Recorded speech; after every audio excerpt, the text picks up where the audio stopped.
আসসালামু আলাইকুম এভরিওয়ান। আজ আমি শেয়ার করব অসাধারণ স্বাদে কাঁচা আমের টক ঝাল মিষ্টি আচারের সহজ রেসিপি। চলুন শুরু করা যাক। এখানে আমি ২ কেজি কাঁচা আম নিয়েছি। আমগুলোকে ভালোভাবে ধুয়ে পরিষ্কার করে খোসা ছাড়িয়ে নিয়েছি।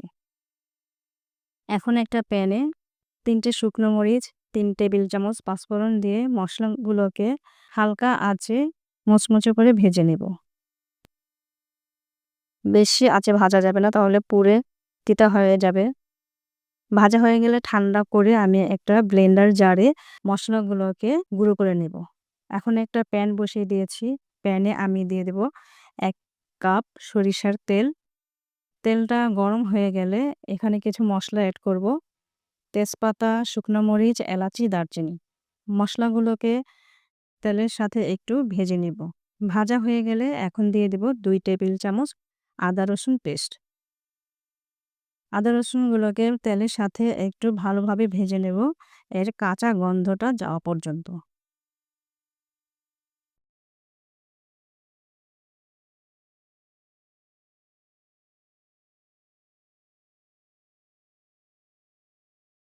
ভাজা হয়ে গেলে এখন দিয়ে দিব ১ চামচ হলুদের গুঁড়া আর ১ চামচ মরিচের গুঁড়া। মশলাগুলোকে ভালোভাবে একটু কষিয়ে নিব। কষানো হয়ে গেলে কেটে রাখা আমগুলোকে দিয়ে দেব।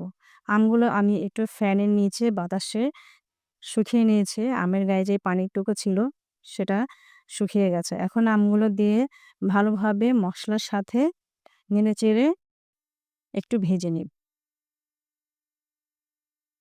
ভালোভাবে উপর থেকে নিচে, নিচে থেকে উপরে এভাবে নেড়েচেড়ে মিক্স করে নিতে হবে মসলার সাথে আমগুলোকে। এখন দিয়ে দেব সেই গুঁড়ো করা মসলা থেকে ৩ চামচ মসলা, আর বাকিটুকু মসলা আমি পরে এড করব।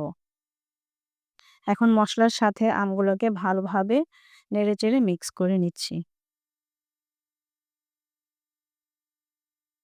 মিক্স করে এগুলোকে ১০ মিনিটের মতো রান্না করব।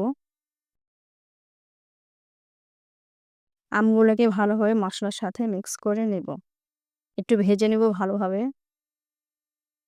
ভাজা হয়ে গেলে এখন দিয়ে দেব চিনি। আমি এখানে ১.৫ কাপ চিনি ব্যবহার করেছি। আচারে আপনারা যেরকম মিষ্টি খেতে পছন্দ করেন, কম বেশি করে দিতে পারেন। চিনির সাথে এখন আমগুলোকে ভালোভাবে মিশিয়ে রান্না করে নেব মিডিয়াম আঁচে ১০ মিনিট।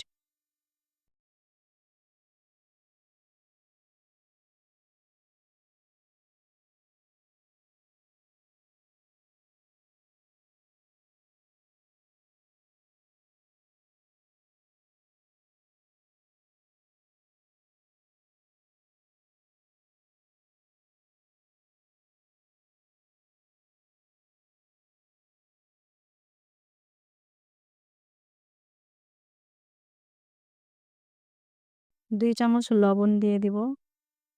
লবণ দিয়ে আমগুলোকে নিচ থেকে উপরে ভালোভাবে একটু নেড়েচেড়ে দেব, যাতে লবণ মসলা সবগুলো একসাথে আমের মধ্যে ভিতরে মসলাগুলো ঢুকে যায়।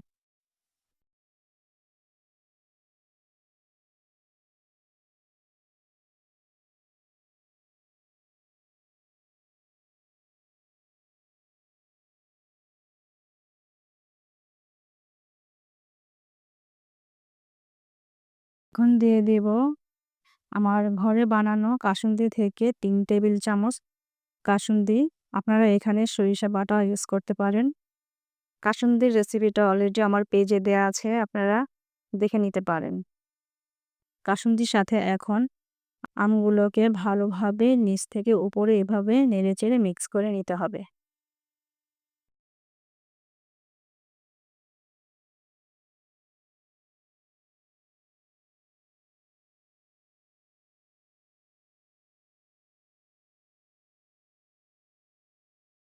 মিক্স হয়ে গেলে এখন দিয়ে দিচ্ছি 1/4 কাপ ভিনেগার, আর সেই বাকি আচারের মশলাটুকু এখন দিয়ে দিব। শেষ পর্যায়ে মশলাটুকু দিলে আচারের থেকে একটা সুঘ্রাণ বের হবে। নেড়েচেড়ে মশলা, ভিনেগার সবকিছুর সাথে আমগুলোকে ভালোভাবে মিক্স করে নিব। নিচে যাতে লেগে না যায়, নিচ থেকে ভালোভাবে নেড়েচেড়ে দিতে হবে। এখন আম থেকে তেলগুলো ভেসে না ওঠা পর্যন্ত রান্না করব। দেখুন সাইড থেকে তেল উঠে এসেছে, তার মানে আচার হয়ে গেছে। এখন একটু মিক্স করে নিচ্ছি নিচ থেকে উপরে, উপর থেকে নিচে একটু ভালোভাবে নেড়ে-চেড়ে নেব। দেখুন আমগুলা একদম সুন্দরভাবে সিদ্ধ হয়ে গেছে। তৈরি হয়ে গেছে আমাদের কাঁচা আমের টক ঝাল মিষ্টি আচার। এভাবে ঘরেই বানিয়ে নেবেন অসাধারণ স্বাদের কাঁচা আমের টক ঝাল মিষ্টি আচার। আমার রেসিপিটা ভালো লেগে থাকলে একটা লাইক, কমেন্ট এবং সাবস্ক্রাইব করে যাবেন প্লিজ। Thanks for watching.